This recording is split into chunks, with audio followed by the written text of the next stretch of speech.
He hit me. He slept. TB Joshua is dead but trending, and I guess you know the reason why. But if you don't, yeah, he is. He hit me. There was one day TB Joshua came to the mountain. They caught one fish alive, very big. So in my present, TB Joshua caught his beard, cut part of the hair in his private part. He poured those things in the mouth of that fish. Say we should take it back to the river and drop it. That was how they start multiplying. When they lay egg, they lay thousands of eggs. It's secretive. And she said, no, sir. She's lying. She's just lustful. He hit me. He slapped me. He punched me. He kicked me in the stomach. All disciples go through this. Even the most powerful people have to be brought down because he is at the very top all the time. But before we go watch, some of these videos, let me give you my take on this whole issue, bro. I mean, the reality in this whole thing, the painful truth.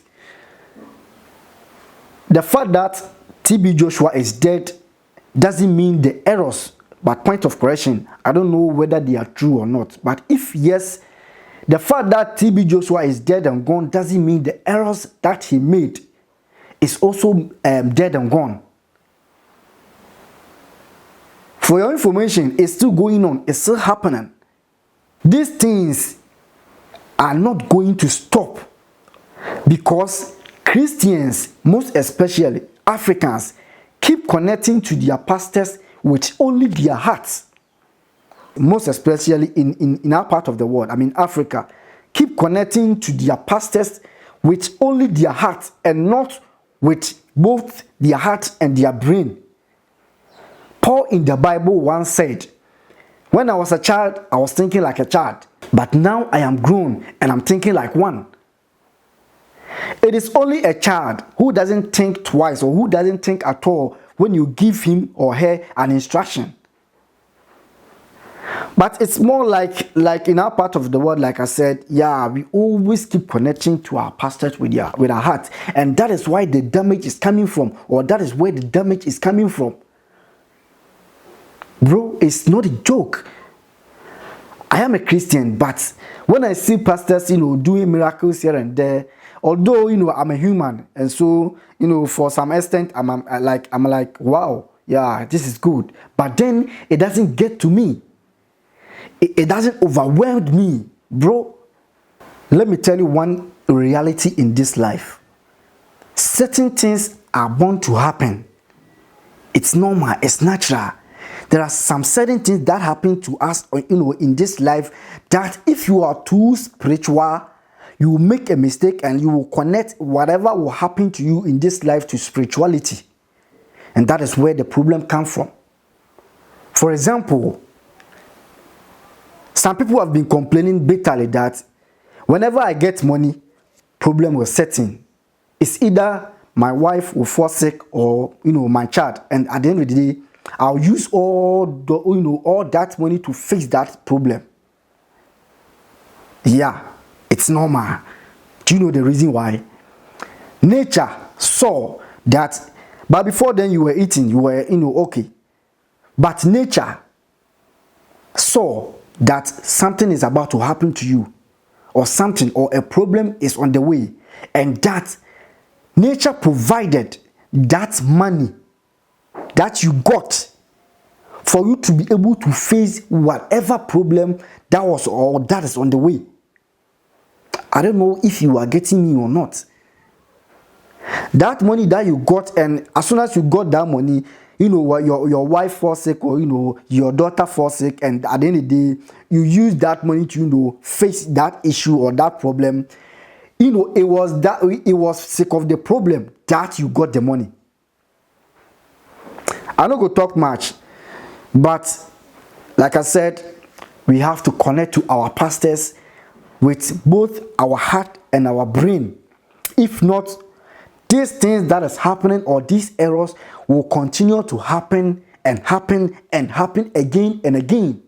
Once upon a time, I was talking to one lady, and the lady felt like I'm a pastor because, or due to the conversation, the lady thought I'm a pastor.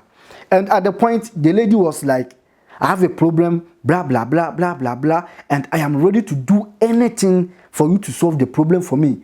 Even I'm supposed to, sell my house, whatever, I am ready. Though, I haven't concluded that whatever you are facing or whatever this lady was facing was a spiritual. But then the lady concluded that, Pastor, even though I wasn't a pastor, but the lady was like, Pastor, yes, I'm ready to do anything.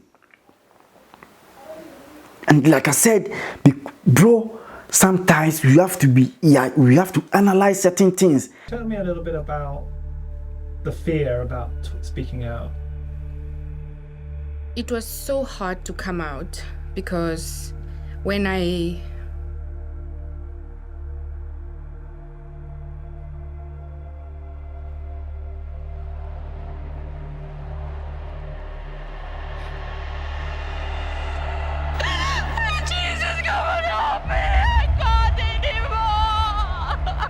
You find yourself doing prostitution, you find yourself fornicating, you find yourself doing every evil thing.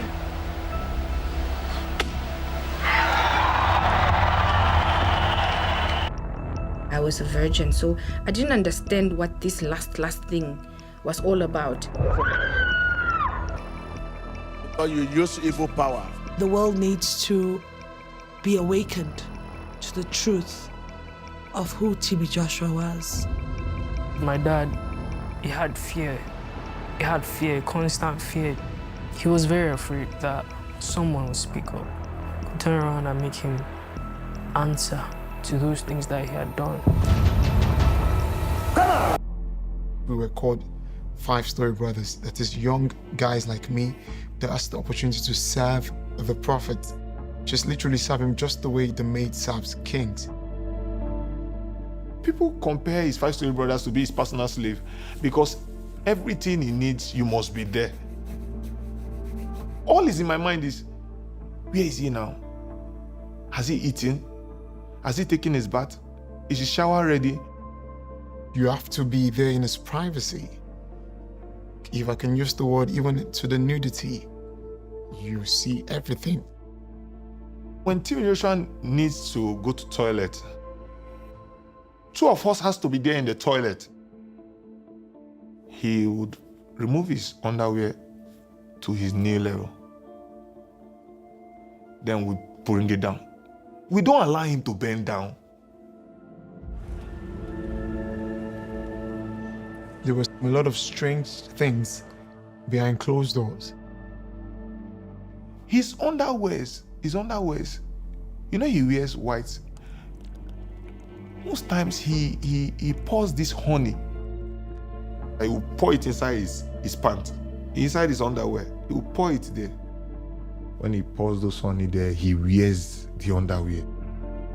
And I was like, what's the significance of this? Why is he doing this? The name to wizard. Herbalist. I am the ultimate. People were constantly coming for deliverance for witchcraft. People think the prayer mountain is where to go and pray. But there is more to that. There is more to that. The 16 years I spent there, we are the prayer warrior, which is the powerhouse of the ministry. I happen to be the leader. It will give you different assignments. There was one day TB Joshua came to the mountain. They caught one fish alive, very big. So in my presence, TB Joshua caught his beard, cut part of the hair, his private part. He poured those things in the mouth of that fish. Say we should take it back to the river and drop it. That was how they start multiplying. When they lay egg, they lay thousands of eggs. It's secretive. If we are talking about spiritual power. Either it's Satan or it's God.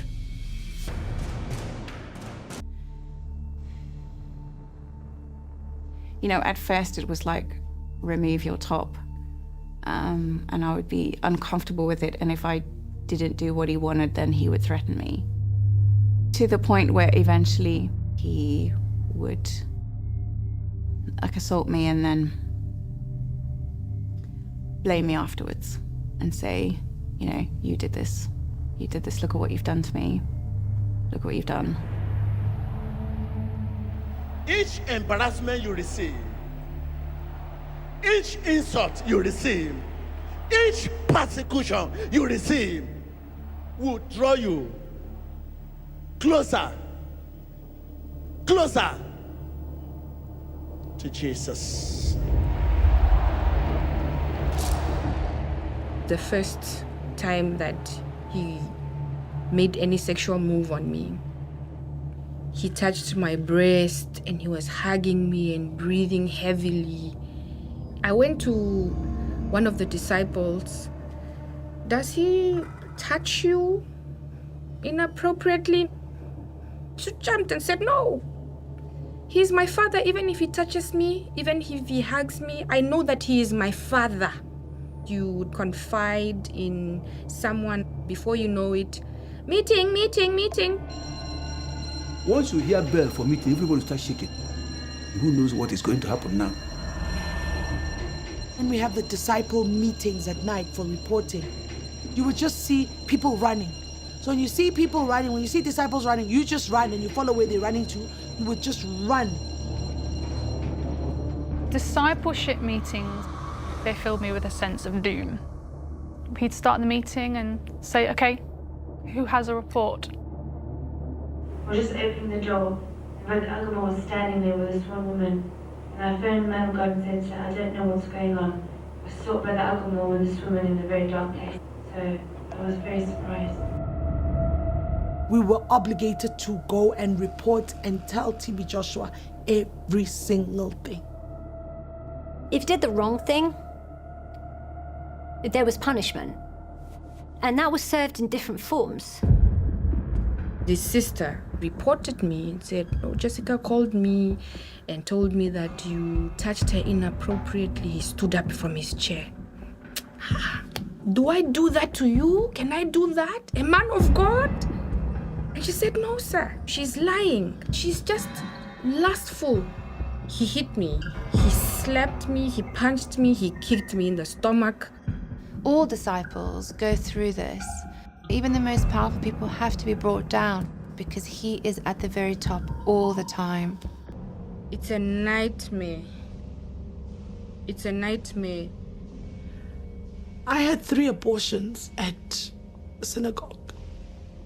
And from speaking to other women, I'm not the only one.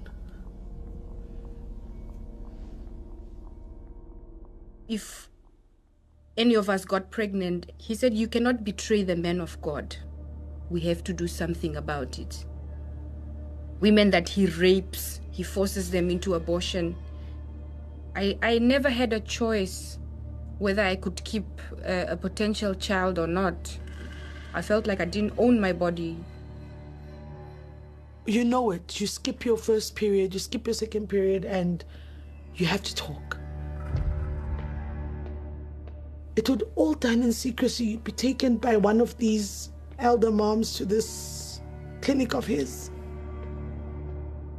I witnessed a lot of abortions. Lots of abortions.